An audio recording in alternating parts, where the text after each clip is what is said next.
to the official podcast of FCS Fans Nation with your hosts Kyler Neal, Matthew Frazee, and Jamie Williams.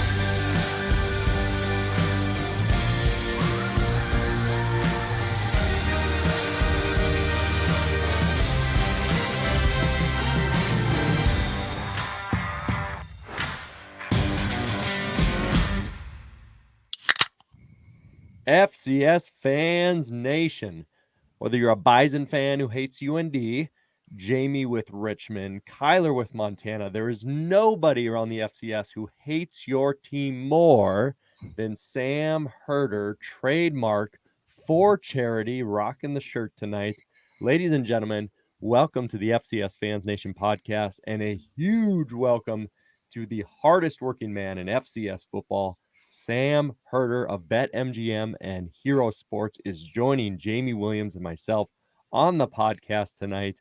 Holy moly, are we honored to have you, Sam. This feels like almost a yearly tradition at this point. We just feel so fortunate to have you at least come on once a year and maybe catch you with a few drinks and some good conversation down in Frisco every year. But my man, how are you doing with this chaotic FCS season?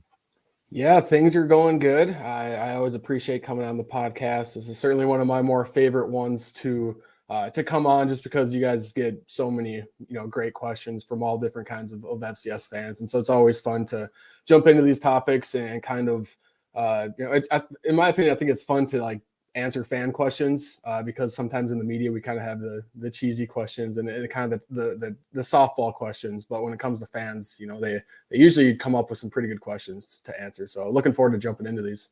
Yes, sir. Yeah, FCS Fans Nation, that is where our questions come from. The fans ask on the Facebook page, we answer. A great tradition that's going on about 4 or 5 years now.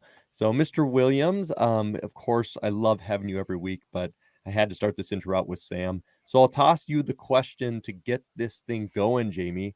Mr. Drew Stevens, an awesome Sam Houston fan, wants a welfare check on our boy Brandon Owens of Cocky Nation and Kyler Neal. So we don't have Kyler tonight. Is he bailing on us, Jamie, or is there more to this story? I think there's more to the story. The last I heard, he was looting the track at Circuit of the Americas in Austin. So probably stealing some F1 tires or lug nuts or something, throwing them at Weber fans maybe. Brandon, I think, unfortunately, he gave up on his Gamecocks a few weeks ago. If they'd have won this week, he'd have ungiven up on them, but he's going to stay buried, I believe. Miss you, buddy. Yeah, we need to get Brandon on here before Frisco for sure. But no, Kyler Neal would say if he was here, he's at that F1 Formula race. Drew, he would let you know he loves interacting with people, whether he wins or loses. So he's not avoiding you guys, just real life is in the way. So that being said, let's not get too much into real life and the personal things because we got a lot of FCS football to talk about, guys, and we want to get as much from Sam Herder as we can. So let's just kick things off right away, guys. As you know, with our top 7 questions of the week. The top 7 FCS topics of the week. This is the Big 7. It seems like every single week I just keep upping the ante of this is the biggest Big 7 questions of all time. But of course, the FCS season in 2021 keeps giving us more opportunities, guys. So we're going to start with these fans' questions. And Mr. Steve White is actually the individual who's going to get us going this evening. And he wants to know, is any of the chaos we're seeing this fall related to the spring season? Now, I got to be honest, Steve, normally I would bounce this question probably into the quick hit questions because we get a lot of spring ones. But with Sam Herder being a guest tonight, he was a loyal defender of the spring season, was on the right track, and made all the right calls as that whole thing played out. So I really wanted to get his opinion on this. Sam, what do you think? Chaos-wise, are we seeing this kind of have an effect from the spring season? I think there is some correlation. Mostly, maybe it's less about the spring season and more about just how weird 2020/21 was, and that there was a free year of eligibility basically. And so I think you're seeing so many 6-year seniors, 5th-year seniors. Heck, there's even some 7-year seniors in the FCS right now. So I think that has a lot to do with the fact that you see a lot of quote unquote upsets, or the tier 1, instead of 1 or 2 teams, there's 8 teams in tier 1. And so I think that's kind of playing into these results a little bit. It's just there's so many veteran teams in the FCS right now. But Really, at this point in a lot of the past seasons, it's always been chaotic. I remember in like week 3, 4, 5 in the spring season, there's a lot of upsets. I remember at this point in the 2019 and 2018 seasons, BMAC and I were trying to figure out the FCS playoff picture, and we're wondering like how the heck is this all going to come together. And then by November, it all kind of shakes out pretty smoothly. And so I don't know if this is any more chaotic than past seasons, but it certainly just feels like that top tier. There's so many good teams in the top tier right now where maybe it does feel a bit more chaotic than maybe some past seasons, I guess. Yeah, there's definitely been some effects to it. Like, I mean, SDSU, you would just assume that they were going to be this powerhouse that was going to return because they return everybody. But Gronowski goes down in that title game, and that totally shifts the dynamics of everything. North Dakota State has this young, unproven defense that gets a lot of experience, and suddenly you have this shift amongst their allegiance right there. I mean, Eric Barrier III is running for his life because of injuries and offensive line problems and youth. And then now in the fall, it looks like that's could be a strength for Eastern Washington. So there's definitely been some effects from it, whether it's injuries or others. Jamie, are you seeing kind of the same things? I mean, your team getting all the way to the semifinals in the spring. Are we seeing any effects at this point? I think along with the 5th, 6th, and 7th-year seniors, shout out Lorenzo Bryant, 7th-year senior for the Dukes. You're also seeing a lot of underclassmen that got live free game reps in the spring too. So you have more depth. You also, to go along with the experience that Sam talks about. So, your senior's gas and he's got to come off and the sophomore runs in. Now the coaches can have a little bit more confidence that he can execute the game plan because he's done it before. He had, 100 reps during the spring, and it wasn't just in practice or the spring game. He got real live game reps. So I think it could be part of the chaos, but I think it's just the experience of teams and everybody's improved. And I don't know that we're seeing any kind of fall off yet. And it's been, interesting to see how much a lot of these teams are evenly matched versus where you would really have one team just running roughshod over the other. You got a lot more even matchups. And I'd chalk it up to a little bit to just the full depth of experience of all the teams at this point. Yeah, I like that depth call because if you think about teams where I'm listening back to the Hero Sports podcast and Sam's and others, hear about those same kind of arguments with the James Madison and NDSU, where it's like, man, the depth. Oh, the next man up, the depth. Well, now everybody else has it. Where in the past, like Southern Illinois may be a bad example because they've been building for a while here, but maybe they have 2 or 3 really big studs and they graduate and they're gone and they just don't replace those guys right off the bat. And now in this fall, you saw them get that opportunity to just bring these individuals here. So that's maybe what's adding to this parity and to this chaos. So, Sam, any other final thoughts here about the chaos so far that we're seeing as you were adamant that the spring season should have finished, did finish, and it went off without a hitch, just like you said? Yeah, well, I mean, one thing that you said earlier, like I was a defender of the spring season as far as like I was very firm that it was going to finish, even though there were some kind of sketchy weeks in there. But I am not the defender of the mindset of every year should go to the spring for FCS. I know you guys have had that discussion before, but that's that whole narrative was out there for a little bit about permanently going to the spring.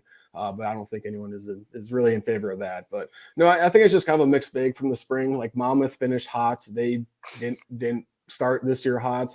James Madison finished last year hot. They started this year hot. Now they're kind of up and down a little bit. And so I think it's kind of a mixed bag as far as teams that we thought would be a lot better than what they are compared to where they were in the spring. And so injuries too, like maybe there's some correlation with some teams like South Dakota State is having a lot of significant injuries, but at the same time, if a guy I think Don Gardner broke his arm or had an elbow injury. Like, I don't think that's because of too many games. I think that's just a freak accident. So I don't know how much of an impact the spring has had on the fall as far as injuries, but, overall, I think it's just been a really fun year this year. Yeah, it definitely is fun. We're going to get more into that parody talk a little bit later in our quick hit questions, guys. But there you go, Steve. Looks like the depth is adding to some changes here in this chaos in the fall. So, all right, guys. Well, we're seeing a bunch of teams just punching each other in the mouth, upsets everywhere. So Hall Jones, a great Duke fan, Jeremiah Rash, shout out to him and his Southern Illinois Salukis. They want to know if the top teams in the Missouri Valley, CAA and Big Sky, just keep beating up on each other. Could Sam Houston sneak into a number 1 seed in spite of their weak schedule? Okay, I got to take a little bit of props here if I'm going to be tanning out props, because when we did our Friday night FCS Roundtable fun little live stream last week, I was the one person who brought that up. I said, I'm not saying Sam Houston would deserve the top 2 seed over undefeated Eastern, undefeated North Dakota State, just because of resumes. What benefited them in the spring hurts them in the fall. However, I did say there could be enough chaos to where it happens. And if there was ever a year where the committee was going to give benefit of the doubt, it's this season. So, Jamie, I mean, you've got, looks like you're rocking a little Sam Houston orange here. What do you think? Do the Cats have a chance to slip into that number 1, 2 seed, as they've been stats number 1 all fall? Well, shout out to Chris Wilkinson for the awesome shirt right after the spring season. So rocking that here. Obviously, I had Eastern Washington number 1 last week, and I've got to have a new number 1 this week. So we'll see if y'all can read the context clues of what that'll be when I post it out tomorrow morning. Could they sneak in? I don't think Sam Houston's sneaking into anything. I think they're borderline 2-3 seed right now, probably. I guess right now in the conversation, you've got Southern Illinois, North Dakota State, Villanova, probably the other teams fighting for those first few seeds. The thing is, if all those teams went out, it's going to be tough. What does the committee do? Do they give Sam the benefit of the doubt just because they've been number 1 in the polls? Do they give them the benefit of the doubt because they're the champions? Maybe, but they've also shown in the past that a weak schedule Sam Houston undefeated is also a 5 seed. That happened in 2016, and it meant a trip to Bridgeforth. In the spring, Sam Houston had the argument for the 2 seed that they earned, and a lot of JMU fans are upset. But unfortunately, that for us, that seeding was right, and they got us back at Bowers. So if they keep winning, that's all they can do. Then they put their fate in the committee's hands. The problem for them there is the 2 Valley teams that are unbeaten don't play each other. Could NDSU and SIU be the 1 and 2 seeds? Maybe. Ooh. That would be tough. I think you'd have a lot of people screaming, but if that's what the resume says, that's what the committee will do, and they've kind of shown they'll do what the resume says here, the recent vintage. And honestly, think about this: it's like where name recognition always comes in, right? Villanova has just an FBS loss, and they beat James Madison. They just destroyed who everybody thought was a great story in Rhode Island this last weekend. So it's almost like one of those teams where they'll pop up on the top 4, maybe a top 2 seed, and everyone will go, what? And then they go, oh, wait. So you got teams like Villanova. Eastern has an FBS win. So let's say their only loss is to a Weber team that people kind of were pretty high on. I mean, this is going to be a ton of shuffling. And I mean, enough chaos could put Sam Houston there, but I think there might still need to be a little bit more. Sam, bring some clarity into here, because we're just trying to, every week we're trying to figure this out, and we just can't. Yeah, so I've been in the mindset basically this whole year with my bracketology that Sam Houston will get the top 2 seed. I just think they are going to get the benefit of the doubts with the playoff committee, even with a pretty bad strength of schedule. I think they'll get the benefit of the doubt, even more so just because this is the exact same looking team for the most part compared to the spring season. And so whereas in the past, even if Sam Houston was undefeated and had a really, a not great strength of schedule, you would kind of be wondering, okay, Jeremiah Briscoe, he's looking good, but is he that good against North Dakota State, or is he that good against James Madison? We don't really know. With this Sam Houston team, we know that their defensive line is really good and really physical, and overall their defense is pretty solid because we saw them, South Dakota State, James Madison, North Dakota State. I know some of those were, down to the wire wins, and there's some injuries in there and all that. But we know Sam Houston can hold up physically. We know Eric Schmidt is an absolute gamer at quarterback. We know Jaquez Ezzard can, just absolutely make South Dakota State and North Dakota State and James Madison defenders, look silly in open space. So we know all that about Sam Houston based off of the spring. And so I think even more so, the defending champs will get the benefit of the doubt from the playoff committee. If I was thinking if Eastern Washington went undefeated and North Dakota State went undefeated, then maybe Sam Houston could slip to the number 3 seed. But Eastern losing obviously helps Sam Houston. But there's some other teams. I mean, you mentioned Southern Illinois, Villanova, Montana State. If they beat Eastern Washington, they beat Montana. They're 10-0 against FCS opponents with some really good ranked wins. If NSU goes undefeated, they're that could be 4 or 5 ranked wins compared to Sam Houston's like 1 ranked win. And so if you go out strictly off a resume, then yeah, maybe Sam Houston gets bumped to 3 or 4. But like I said, I think Sam Houston will get that benefit of the doubt, and maybe not the 1 seed, but I think top 2 seed and locking up home field advantage is pretty close to being a lock, especially if they play like they did against Jacksonville State. Yeah, we're going to learn a lot about the committee's mindset, because if you had Villanova undefeated against FCS competition, you had Eastern with 1 FCS loss, but they have an FBS win. And they have a D2 win as well. Basically, we all know Sam Houston has 10 wins, right? They're going to have 10 FCS wins.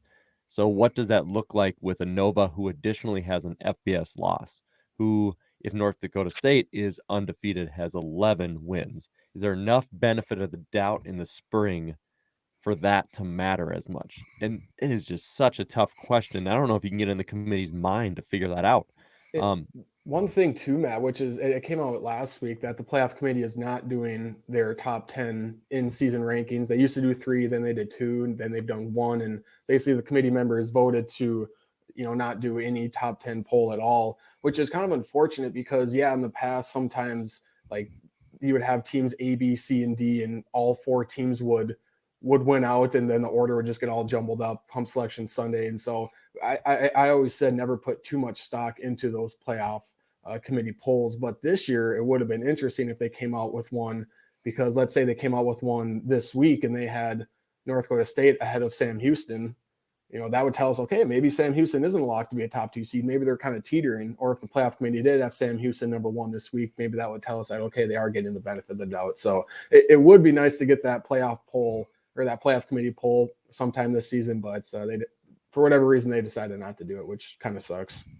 Yeah, it's almost like they were worried about the initial fallout, or who knows, because that is you're right. That is a great point, because if that doesn't exist, they have the right to just say one time, this is who's top 2, game over. So I don't know if we exactly answered your question, Hall and Jeremiah. I think we're all kind of a little concerned, just like you are, but it will be very interesting to see how it plays out. Either way, the committee, we on the show, we tend to believe they do a pretty solid job for the seeding and who actually is selected. So we'll have to see how it plays out. Speaking of playoffs, Nathan Lyon wants to know about Weber State. If you guys are watching on YouTube, one of our platforms, we have Weber State as the background as they got their big win over Eastern Washington this week. And Nathan wants to know, if Weber wins out, are we talking playoffs again? So this one is very interesting. And Jamie, I would love to start with your perspective, my man, just because you had your team go face Weber. We weren't overall impressed with them. I've been down on them for a long time. It's like they just cannot beat the teams that are good. And suddenly Eastern's amazing and the most balanced team in the FCS. And watch out, this is like 2018, and Weber beats them. So could they make the playoffs still, my man, at what looks like to be a 7-4 record? They're going to be squarely on the bubble, and the only thing they're going to have to lean on is their win over Eastern. So it's going to almost depend on what does Eastern do. How good does that win look? If Eastern goes and loses to UC Davis and loses to Montana State, then they didn't really pick up a signature win. Now, I don't think Eastern's going to lose to both of those teams, but 7-4 is always kind of that square bubble, and they're going to be sitting right there as a Big Sky team, but they're probably going to be 5th in the Big Sky, behind Eastern, both Montanas and Sacramento State. That's going to be a lot to ask. But if you look across the country at the CAA, they might be freeing up an extra bid for somebody, because tell me, after James Madison and Villanova, what other CAA teams get in the playoffs? I mean, William & Mary has 1 conference loss, but they also haven't really beaten anybody yet, so it's going to be on them to maybe beat James Madison in 3 weeks. Townsend just lost. Who else has 1 loss in conference? Somebody else. So if you look at it the CAA might bleed off a bid that could go to a 5th Big Sky team, so that's what they almost need to root for. and then root for Eastern to win out. Otherwise, they might be that first team on the outside looking in. Yeah, if I had to be like if I had to give him a firm answer, I would say no. Like, I love your point there, Jamie. Is the committee going to look at a Big Sky team who is likely fifth, maybe fourth as a finisher, has 7 wins, 4 losses, and one of those losses FBS to Utah. But you have to look at that one quality win and be like, okay, Eastern Washington missed a field goal, and then we don't really know how the rest of the game goes. I don't know if they dig in that deep, but that would be my mindset. I'd be like, great, you beat Portland, you beat Northern Colorado. How close are these wins coming up? So I'm going to say no for Weber. I don't think they're going to make the playoffs. I think you could see a second SoCon team or something like that bounce them out. So I'm going to go with a no. Sam, are we looking at these Wildcats jumping into the playoff field at all? It's going to be really, really close for Weber State. And I think they'll be right on the bubble, just like Jamie said. 7 wins sometimes can get you win from the Big Sky, and they would basically have to hang their hat on that Eastern Washington win. The 4 losses would be, quote unquote, quality losses. Like if you're going to lose 4 games, it might as well be 3 of them to top 10 FCS teams and then 1 of them to a Power 5 team. Like those are, I guess, good losses, and we know that quality losses, are a thing for the playoff committee.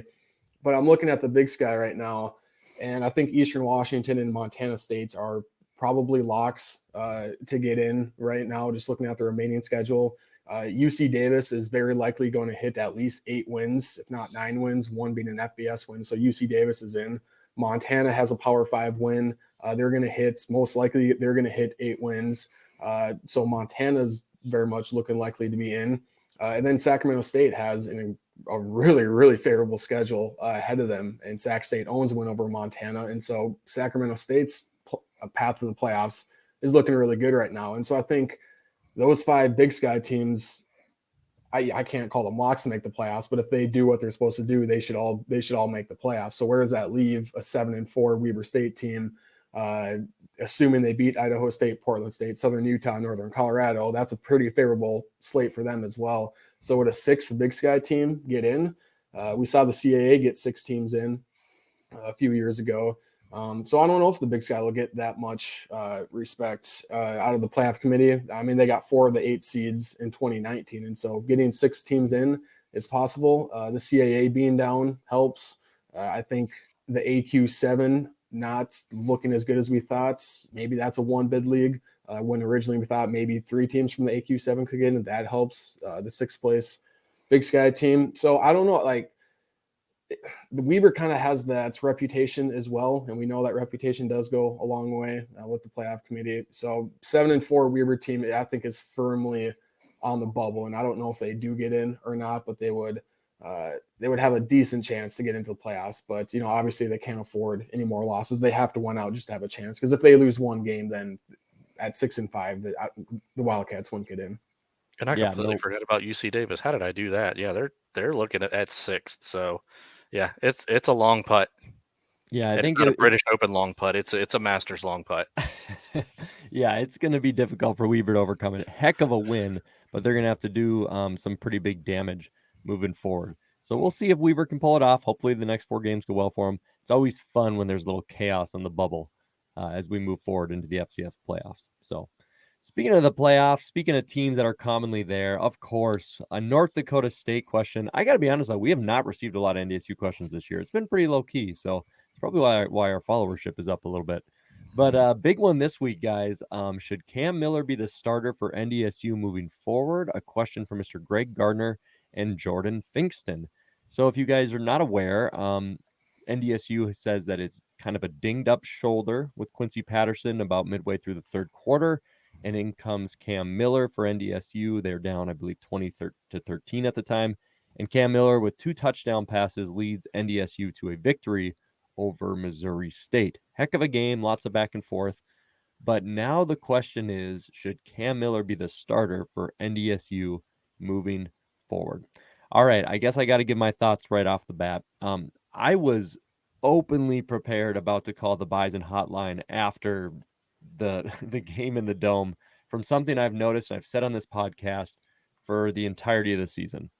This offensive play calling with Tyler Roll feels like Tim Polasek and Easton Stick 2016.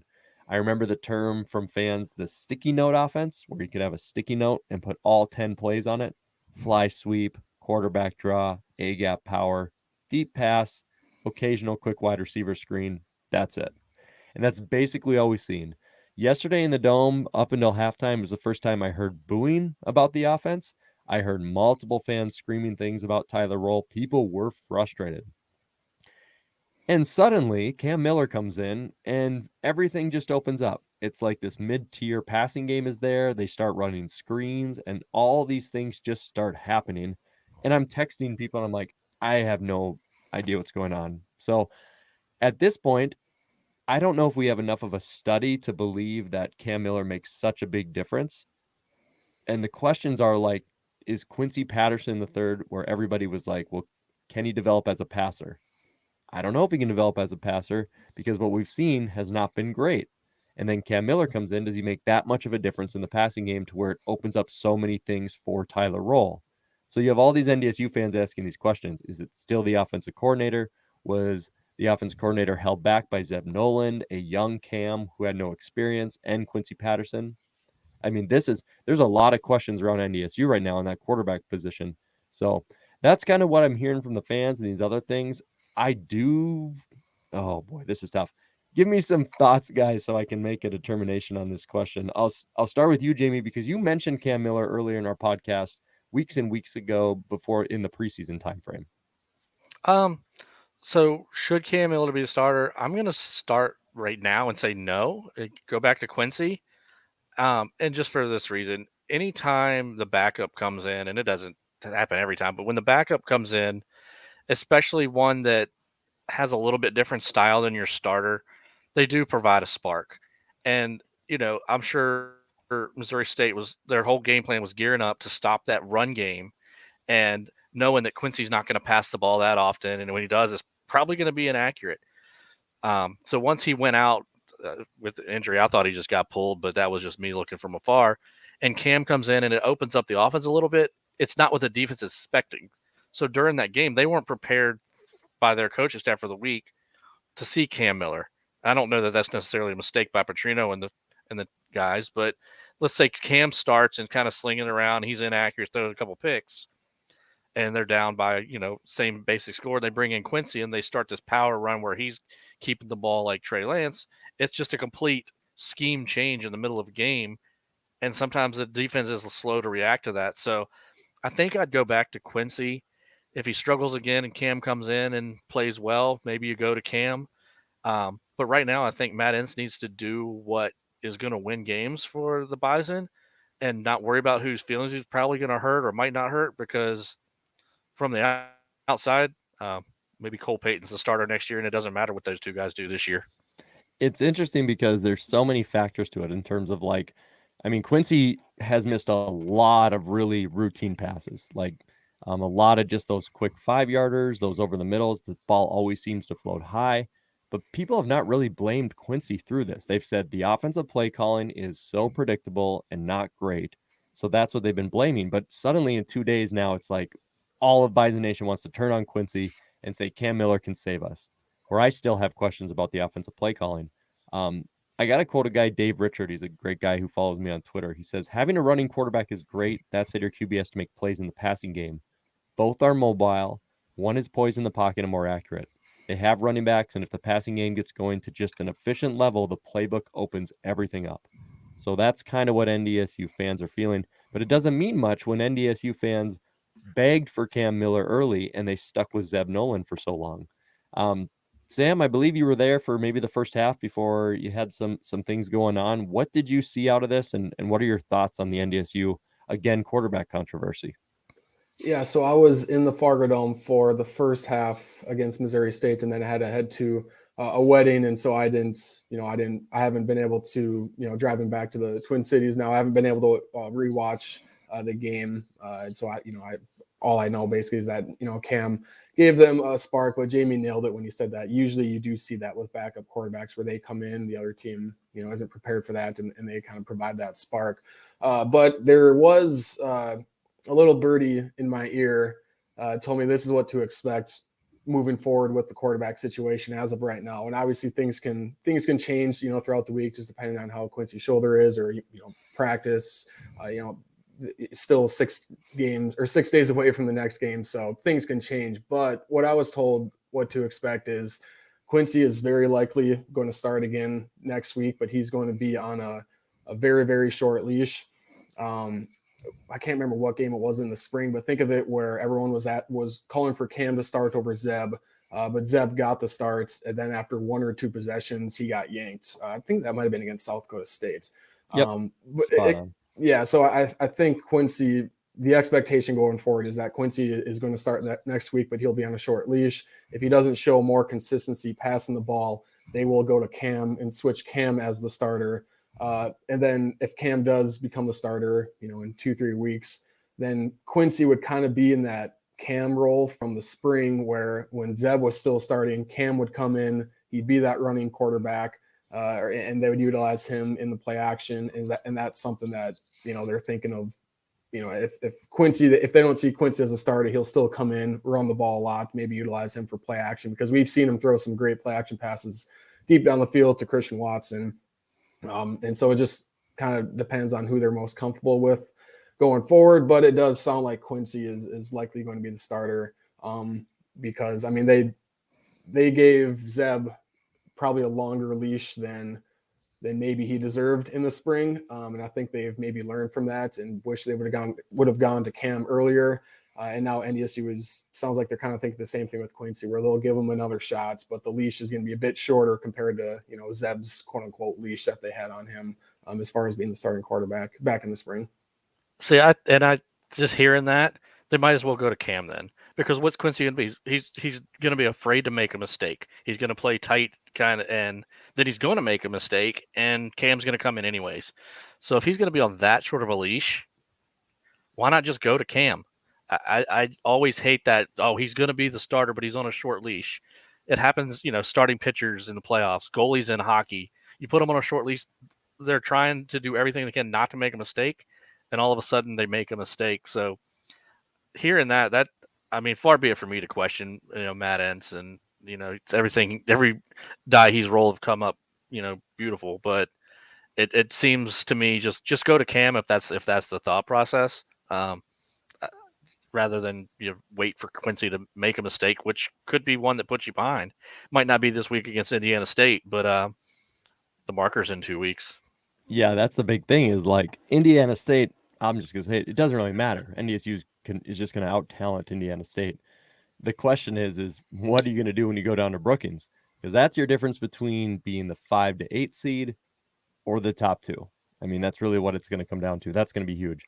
To answer you guys' question, should he be the starter moving forward? I'll bounce a little bit off of Sam. If I had to give an answer now, I'd love to see Cam start, and I don't want dual quarterback, but you could be able to find 3 to 4 plays a game where it's 2nd and 3, and you just have Quincy come in for some sort of wildcat crazy formation, because he's got the skills to be successful there. So I don't think that takes your quarterback out of a rhythm to use a dynamic playmaker like that. So I think that's what I do moving forward, but we will see what Matt Entz and the Bison come up with. Should be fun. All right, guys. Eric Biddle wants to know, if James Madison leaves the FCS, will the CAA still be a top 3 conference? Man, it took this long to get to this news, as holy moly, looks like James Madison's going to be part of the Sun Belt or Fun Belt, whatever you want to call it, soon. All right. I'm going to throw the facts out here, guys. Eric, I got to tell you, man, I had more fun doing research on this question than I think ever in 5 years. So you ready for this? Here we go. All right. Will the CAA still be a top 3 conference if James Madison leaves? All right. My perspective, guys, is always 10 years. Give me 10 years. The past 10 years is kind of where I take my context. Once you get 11, 12 years back, I don't really care much. Sorry, 2011 NDSU Bison team. So looking at the last 10 years with the CAA, they've had, and this is without James Madison, okay? Everything I'm about to say does not involve the Dukes, all right? So Dukes are gone. The CAA has had 4 teams with semifinal appearances, 1 team in the title game. Their overall playoff record, 28-31. Well, it sounds like, well, that's below 500. That's pretty dang impressive, where most people always end a playoff run with a loss. There's only one team out of the entire conference that hasn't made the playoffs the last decade, and it's Rhode Island. Everybody else has pulled it off. The 10 teams in the playoffs have all advanced to at least round 2 besides Elon. So you've got Elon, Rhode Island, and then everybody else has at least advanced to the second round, which is pretty impressive. And if you want to go back even further, which I don't like doing, if you were to hop into 2010, you have Villanova and Delaware in the semis and Delaware going to the national championship. Want to go to 2009? William and Mary and Villanova in the semis. Nova won it all. 2008, Richmond won it all. All right, here's the most fun part. All right, here we go. Semifinals in the last decade amongst the entire FCS. Semifinals, not national championships, okay? Here we go. Ohio Valley has 1 with Jacksonville State. The SoCon has 2 with Georgia Southern. The Southland has 6, all Sam Houston. Very impressive.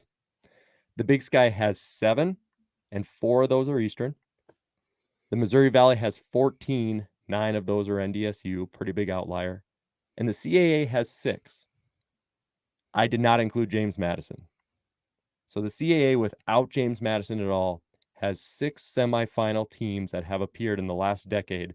That's 1 below the Big Sky, and that is 5 below the Missouri Valley, not including JMU. So if you're going to find some conference that's going to be better than the CAA over the last decade, when I literally have Sam Houston and then 3 other teams, 1 that's FBS, I don't see it. So yes, the CAA will be a top 3 conference, even when James Madison is dancing in the Sun Belt. Sorry if I took all your guys' power to counter that, because I feel like that's some factual stuff.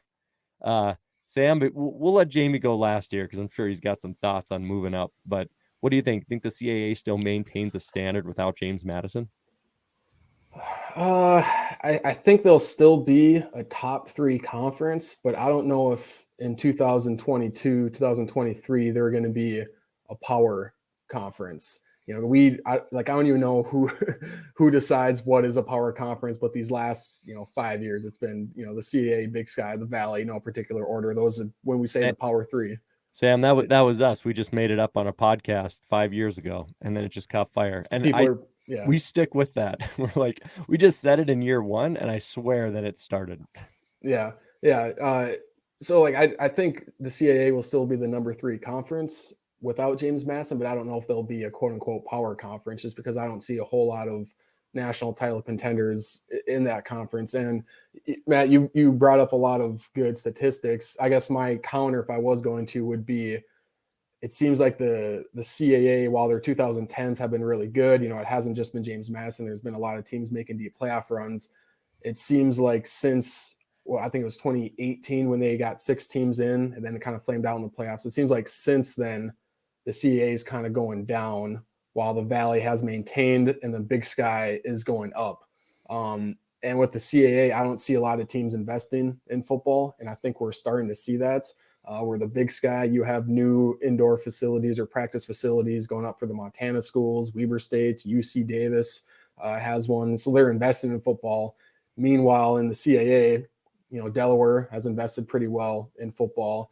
But other than that, and obviously James Madison, but not including James Madison, other than that, I mean, Villanova, Richmond, Towson has been decent, I guess. Albany rose up and now they're back down. I just don't see a lot of national title contenders coming out of the CAA for the long term. I think Villanova can be that team. Delaware can maybe get there.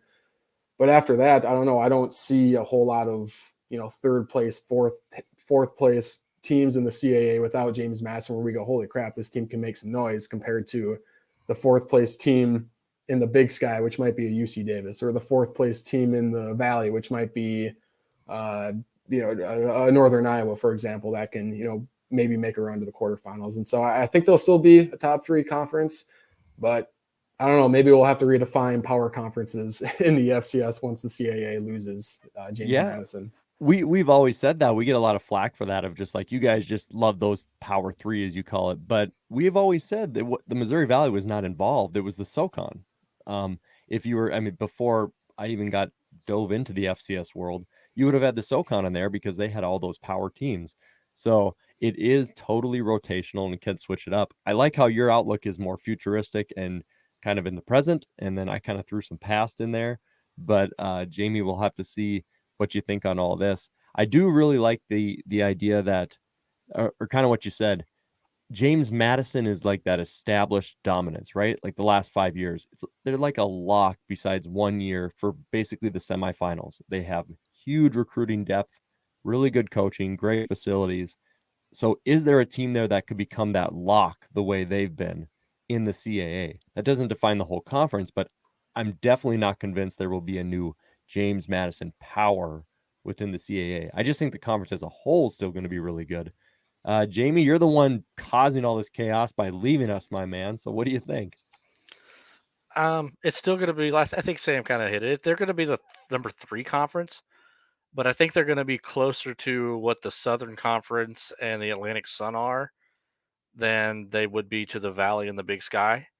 If for the exact same reasons that Sam mentioned. I mean, in previously iterations of the CAA, you're like, okay, there's 4 really strong teams. I wonder who that 5th team is that's going to, jump up from the bottom and make the playoffs. Now it's take out JMU. Who's that 3rd team that could jump up and make the playoffs after you talk about Villanova and well, even this year after JMU and Villanova, who is the 3rd team overall there? So, yeah, I mean, looking forward, I can't add anything to what Sam said because I mean Delaware invests in football. Villanova's a basketball school. Richmond, Elon, smaller profiles. William and Mary, they redid their stadium. Looks really nice, but they don't invest in their sporting programs at all. And just for fun, if you want to keep going back, 2008 CAA team was in the finals and won. In 2007 CAA team lost. 2006 CAA team that was actually UMass lost in the final.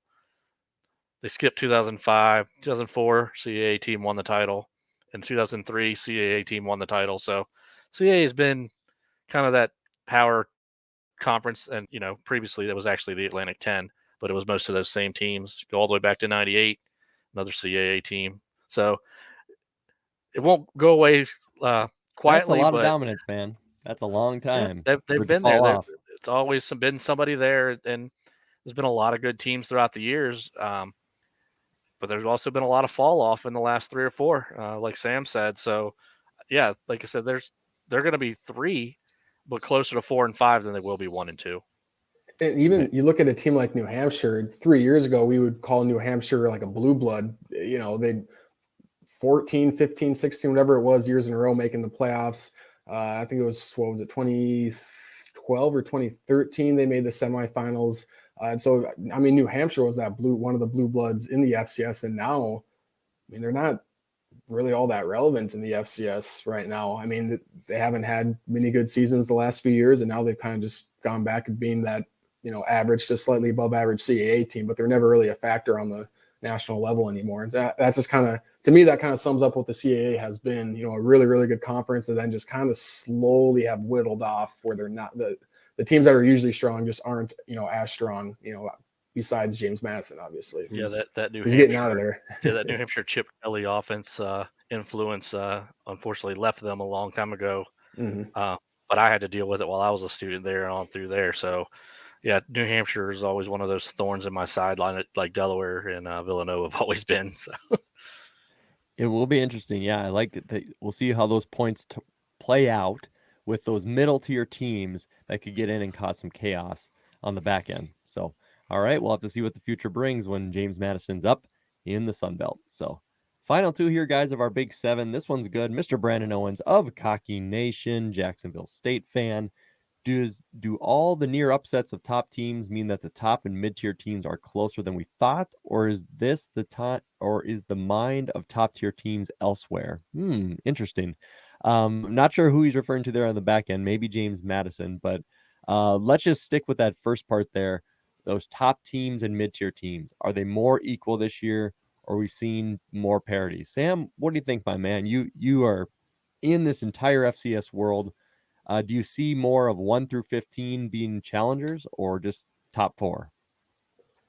I still feel like, I mean, Tier 1 has grown quite a bit. There's probably maybe 8 teams in Tier 1 right now. I still think there's a pretty clear difference between Tier 1 and Tier 2.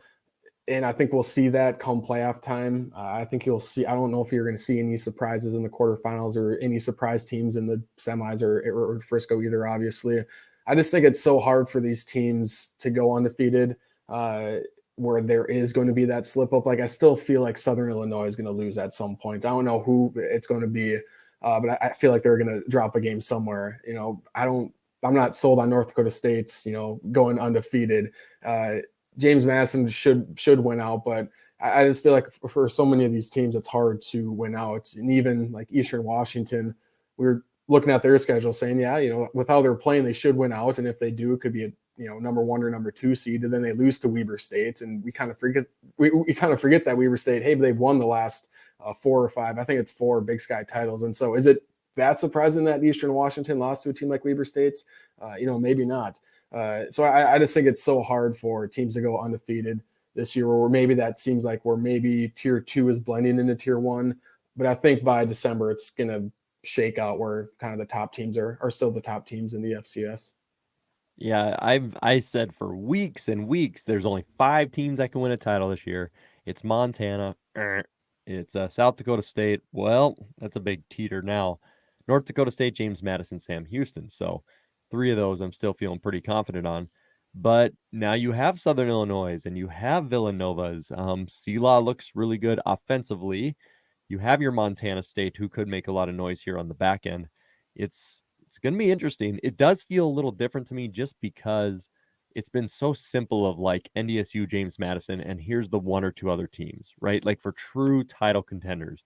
Besides that, it was just like sexy picks on Twitter and Facebook to talk about this team could make a run, but it wasn't realistic. It feels realistic this year that somebody who's not the top 2-3 seed could win the title. And Jamie, you're constantly having to vote these people and slot them, my man. What do you think? Are you feeling more confident? You were very confident in terms of Frisco teams in the beginning. Are you teetering now? Like Sam said, the first tier has gone from a couple teams to a chunk of teams, but when I put together my top 25, I feel really good about the top 8 or 9 over the last couple weeks. And then past that, I'm like, well, here's 20 teams that could be in here. Let's see, they can slot anywhere in here. So I think the gap is still big between Tier 1 and Tier 2 at this point.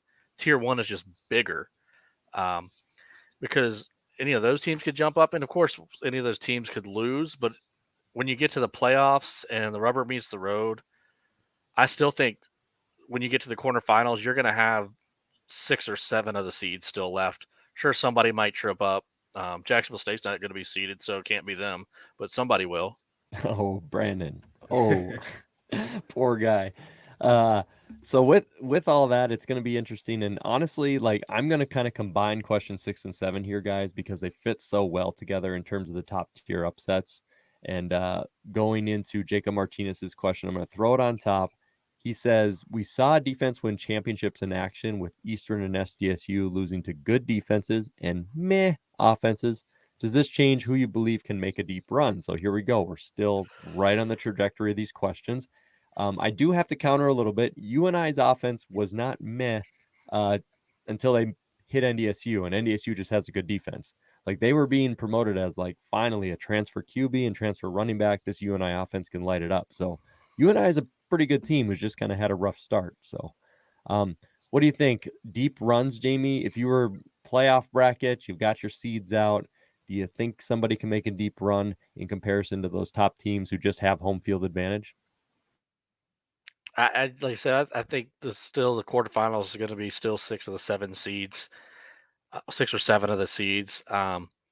Could somebody make a run? I'm trying to think about who's going to be unseeded that could make a run. And well, Kennesaw, Jacob's actually a Kennesaw fan, so there's like a good example. Like, do you see a UT Martin, a Kennesaw, ETSU if they're not seeded? Are those the type of teams that could get to the semis? I see enough flaws in all of those teams that I don't see them beating one of the top 8 teams.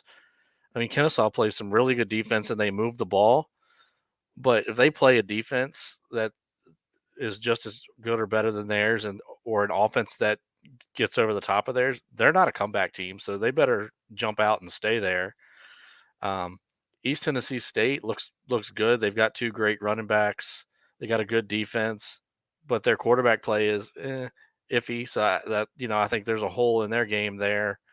I don't know what to think about UT Martin. They haven't really had to play anybody.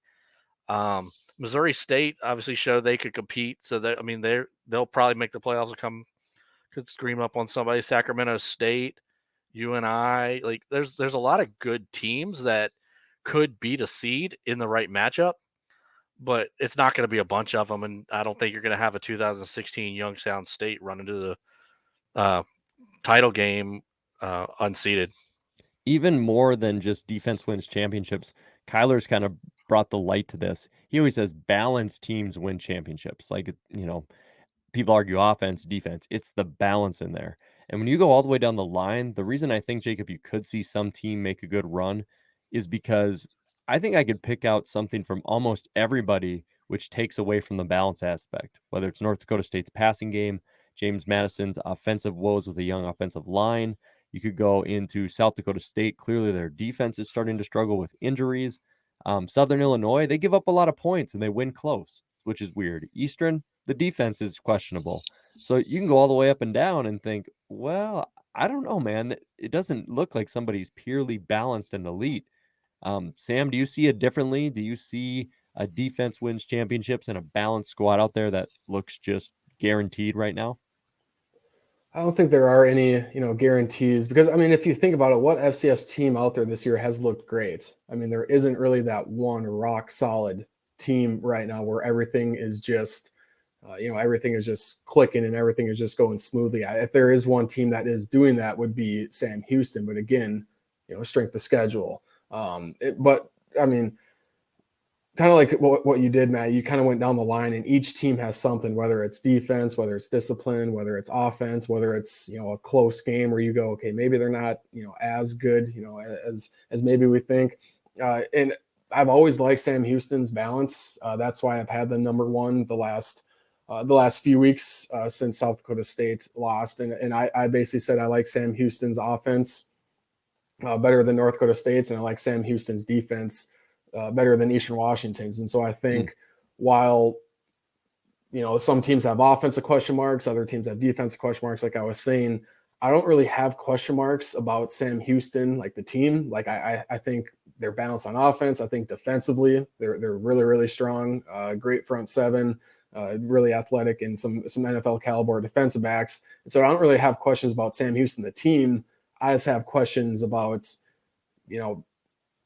their strength of schedule, basically. Like they haven't gotten tested yet. And so, if they get punched in the mouth for the first time in the semifinals and they face some adversity, how do they respond? We know in the spring playoffs, they responded well to some adversity and kind of had some thrilling finishes. But if they just run through this really easy schedule, what happens when they can't run the ball, or if they can't, pass the ball, what happens when they face some adversity? So that's my main question mark for Sam Houston compared to, Ndsu, quarterback question mark, South Dakota State, discipline question mark, James Madison finishing in the red zone question mark, Southern Illinois, Villanova, SIU's defense isn't that strong. Villanova, I think, is pretty balanced, but yet they had a close game with UAlbany, so there's kind of a question there. So I don't know. I guess the team I have the least amount of question marks with right now would be the Bearcats. Yeah, Sam Houston looking good, looking balanced, and we'll have to see if defense, offense, or the most balanced team comes out on top here at the end. So, all right, guys, that was our Big Seven. Thank you to those fans tossing those questions our way. Of course, we want to get to our quick hitters, which are the most fun because they're on the cusp, and let's do that right now. Just because your question is answered quickly doesn't mean we don't care. These are the quick hit questions of the week. All right, gentlemen. Quick hit questions, always good. I'm going to toss the first one to you, Mr. Herder. And we're going to start off with Calvin Darling. He wants to know, can South Dakota State still win the Missouri Valley Conference? Had a little bit of chaos with them losing their second conference game. What do you think? They still have a shot at this thing with 4 games to go? I don't think so. Just with 2 losses already, even if South Dakota State beats North Dakota State, which is in Brookings, so that can likely happen, I still have a hard time seeing NDSU losing 2 league games. I certainly have a hard time seeing Southern Illinois losing 2 league games for it to shake out where it's a tie. So I think South Dakota State's they're still only running for a seed, but to actually win the Valley title, I think that's pretty much out the window. Yeah, there would need to be a lot of chaos for that, Calvin. So hoping they can keep fighting and likely make the playoffs. So, Mr. Williams, our good friend, the Rev, Dustin Helton, wants to know, should CUSA, which is down to 5 teams, well, that'll be official next week, should they look to the WAC for salvation, as there are rumors they're looking into teams like Sam Houston and a few others that are just crazy. So what do you think? Should CUSA look into the WAC, my man? Well, that shows how desperate USA is to stay alive at this point. If they're looking to those schools, I mean, Sam Houston gets 8,000 fans a week. They're talking about Tarleton State. They just got to FCS. Now they're talking about trying to bring them up. I think they've got room to grow, but I don't know what the CUSA should do. I mean, they lost, they got gutted. They lost half of their teams just like that. They got to regroup somehow. I don't know the best option for them, but I guess it's better than nowhere. But Maybe Chris Hammond's Idaho Vandals can come save the day. Back to the FBS for Idaho. No, we'll have to see what the CUSA does, Dustin. And yeah, the WAC might be their only option at this point if they still exist. So, Jason Plotkin, guys, he wants to know, is Davidson versus Morehead State for the Pioneer title this week, or should we expect some chaos still to come in the Pioneer? So this is great. Looking into the Pioneer, you have Davidson playing Morehead State. Looking right down the rankings, Davidson and Morehead State, they're both 4-0 in conference play. But right below them is San Diego 4-1, Maurice 3-1, and St. Thomas, who on the first podcast I said, watch out, maybe. They're 3-1, coming all the way from Division 3. But here's the thing: is like the chaos is not going to end after this week, because this weekend you have Maurice at St. Thomas. That's the number 3 and 4 in the conference, and you have Davidson at Morehead State. That's the top 2. Well, literally on November 6th, 2 weeks from now, you're going to have St. Thomas at Davidson and Morehead State at San Diego. So, like, it's going to be a giant rotation of all these 4 teams competing against each other. So, 2 more weeks of chaos, Jason, and you will have a clear picture when there's 2 weeks left, because then everybody just plays teams like Stetson and Drake and bottom dwellers. So, a little bit of chaos coming forward for you.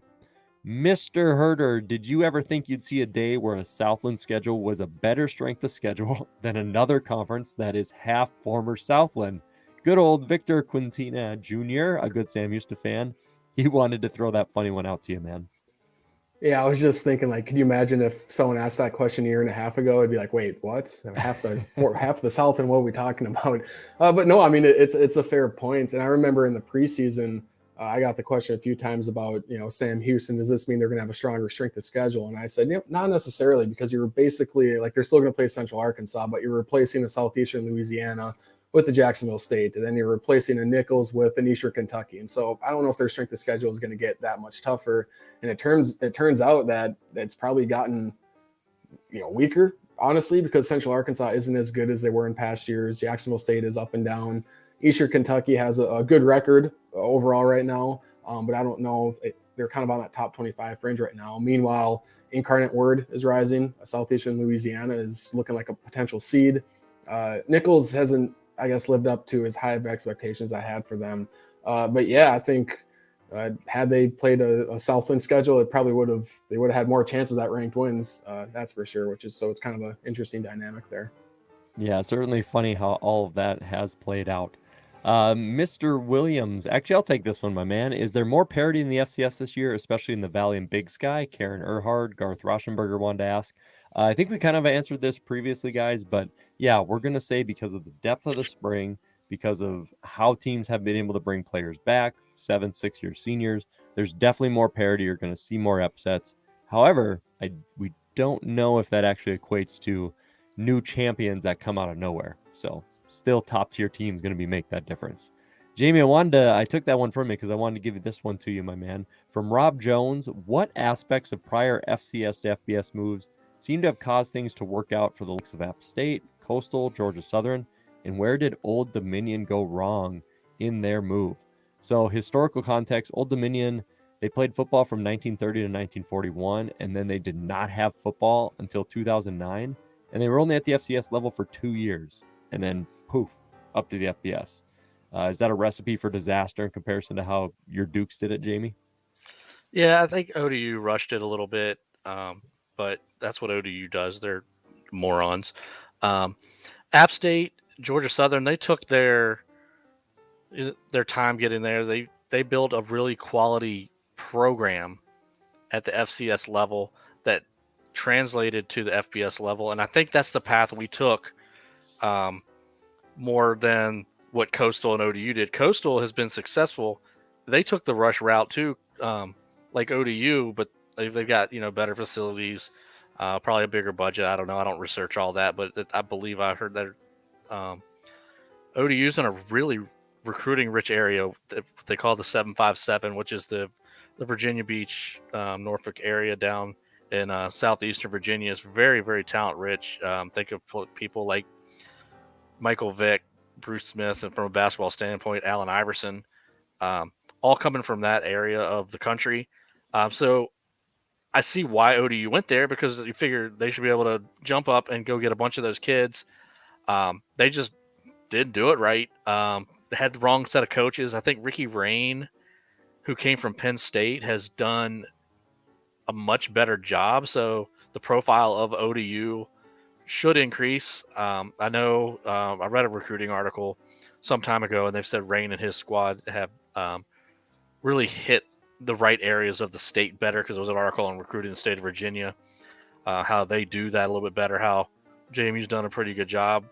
But UVA and Tech have done less. Like Tech will go after kids from Texas rather than in-state kids. So anytime I could take a shot at Virginia Tech too, I'll do that. But ODU definitely went wrong, but with the right coach that they have now, I think they can kind of start to turn that around.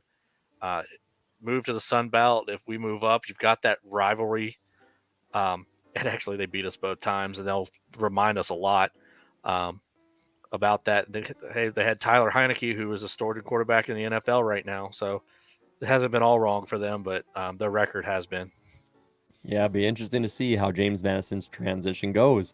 Sam, this one's good here, my man. Should Eastern Washington have gone for 2? Robert Grzewski wants to know. As we know, Eastern misses a extra point field goal, and that basically gives Weber the win. Would you have gone for 2 in that scenario just to end it? I mean, so this question is hard for me to answer just because I was at the wedding and I haven't been able to watch that game or rewatch it just yet, which is kind of why, I mean, sidebar, a lot of people ask like when I'm going to go visit their stadium or watch one of their games. And, when you're on the road on a Saturday, you can't watch all the games, and you're traveling back on Sunday and you're kind of playing catch up. And so I don't know like the flow of the game. My mindset has always been, if you're at home, just tie it up and then try to win it later. Instead of going all for broke, like when, a game that I watched was South Dakota State, Southern Illinois. South Dakota State went for 2 and for the win. If I was South Dakota State, I would have just tied it up and then give yourself another chance to win it in that second overtime. And so that's kind of always my mindset, is to just go for the easy points first, tie it up, then go for the win later. So I guess I don't know exactly the situation, but if, Eastern Washington, it sounds like if I was watching the game, I would have been saying, yeah, just, make the easy kick and go for the tie, which obviously didn't pan out for them. But yeah, that's the only negative. They just missed the easy kick, but otherwise they did the right call. So, all right, final few ones here, guys. Oh boy, Keo Wilson, an awesome James Madison fan. Jamie, he's throwing you under the bus, my man, which is good. Who should Jamie Williams nominate to replace him on the podcast when James Madison goes FBS? Oh my word. Well, there could be some transitional years there, so Jamie's not gone yet. But Jamie, do you have anybody in mind if you get replaced on this sucker? Okay, so let's take this 3 different ways, because I thought about this because Kia's question made me laugh. First, who says I'm going anywhere? Go VMI. Secondly, Lawrence will just transition to an Eastern Washington fan, and he'll come back. So that's another option. And third, you want me to pick somebody? How about we pick somebody who's been on here before for us and done a great job? I would go with the Rev. The rev it up. Yep. We tried to get Sam Murder and others, but it's so spendy. I mean, so spendy Yeah. just to keep him He's on. got that Tuesday Tackle Football podcast of his own. So Yep. Which is phenomenal, by the way. We'll get a chance for plugs there at the end. So there you go. Jamie, don't kick him out yet, Keo, but he's got some good suggestions. Last one here, Joshua Hoffman. Baby name suggestion for Matt. Why not Trey or Trey? Personal news, my wife and I literally tomorrow will be going in to welcome our third, and I assure you, final child into this world. Our first two boys, Emmett and Easton. As a Cowboys and Bison fan, I know it sounds like that's just, this guy totally named his kids after football players. But funny story on the Trey thing. This is Easton Stick's senior year, so I know Trey Lance is coming up, and Allison says to me, if we had a third boy, would you consider, like, I'd like the name Trey? And just kind of slowly in my mind, it was like, okay, do I tell her or do I just like let this go? And I came clean. I was like, you can't use Trey because Trey Lance is going to appear in 2 years. And then really people are going to blame us for naming all our kids after sports people. So Joshua, we have no girls, but we've had the girl name for 5 years. So we'll see if that plays out. And if it's a boy, we'll figure it out, I guess, over the next day or two. So maybe Jamie or let's just Sam go, or something. name them after your. Yeah, I was gonna say, you're naming them after your team. So sounds like Vlade. Oh yeah. For the Sacramento Kings. There you go. If you guys don't know, I love the Kings and they're terrible. So I don't know anybody. I didn't know there were actually Sacramento Kings fans outside of 2001, but who would have thought, Vlade, right? Mitch Richmond, Frazee. That kind of has a roll off the tongue. Yeah, that would be. I would love it. You have to go all the way back to early 2000s to find a respectable player. So it's the way to do it. So yeah, we'll see. Hopefully everything goes well with that.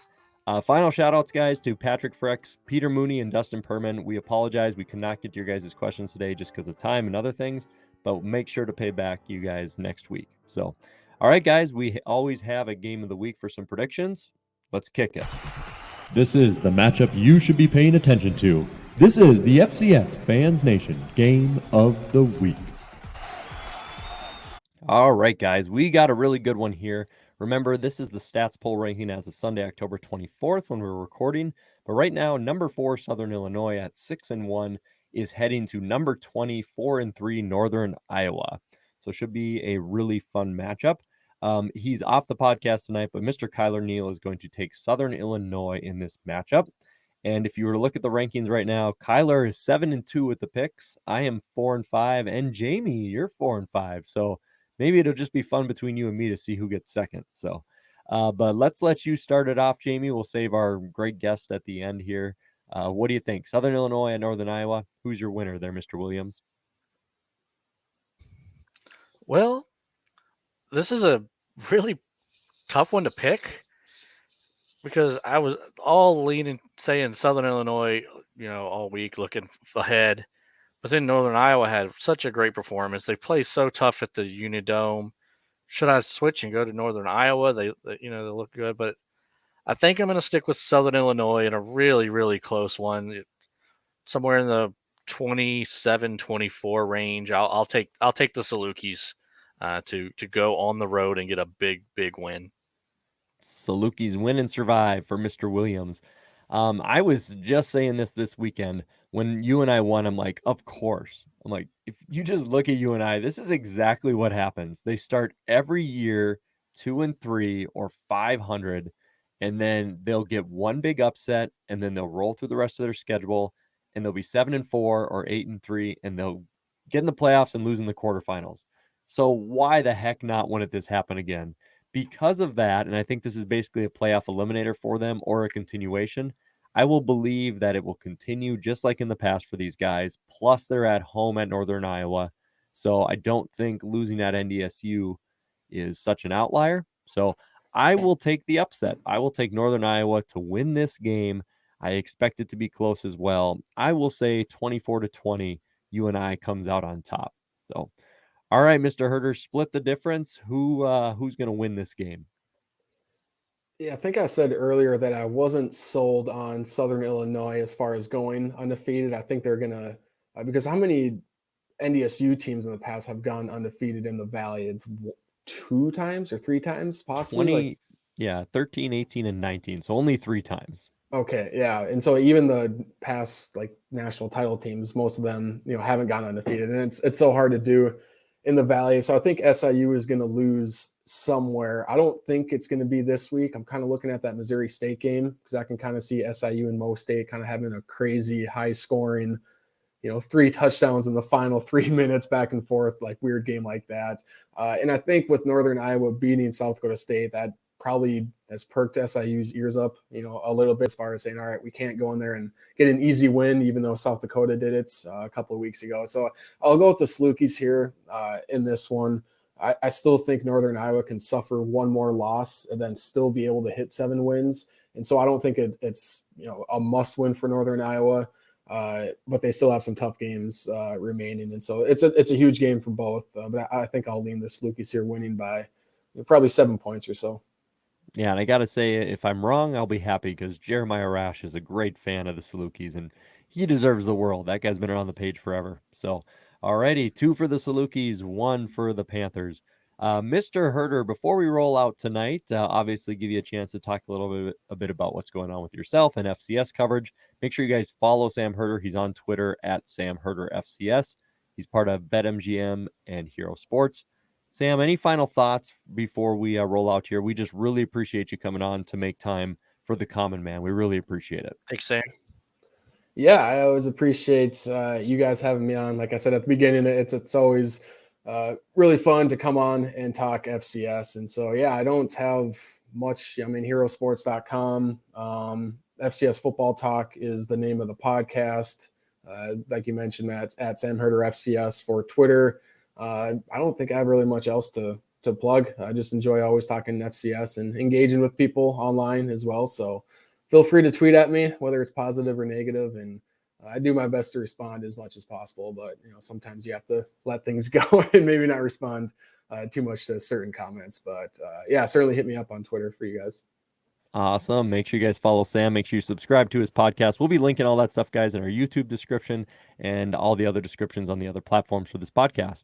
Thank you so much to FCS Fans Nation for giving us these questions, listening every single week, guys. And did you know at the time of this recording, we have 34 days until the actual playoffs start, which is crazy. So we're going to get closer and closer and closer to bringing that field down to 24 teams. And I think a little more chaos is in store. Thanks for listening to FCS Fans Nation, and we'll see what next week brings. Boom. Thank you for listening to the FCS Fans Nation podcast. Make sure to like and subscribe to this podcast on your preferred listening platform, whether it's Apple, Spotify, Google, or even YouTube. And make sure to follow our FCS Fans Nation social media pages on Facebook, Twitter, and Instagram. Thank you for listening to the premier podcast for FCS football. Boom. If I just disappear, it's because I'm going to the hospital. So Okay. We'll take over from there. Allison, hold off for another hour, please. if this door just opens Yeah. and then Allison enters, I'll just be like, bye-bye.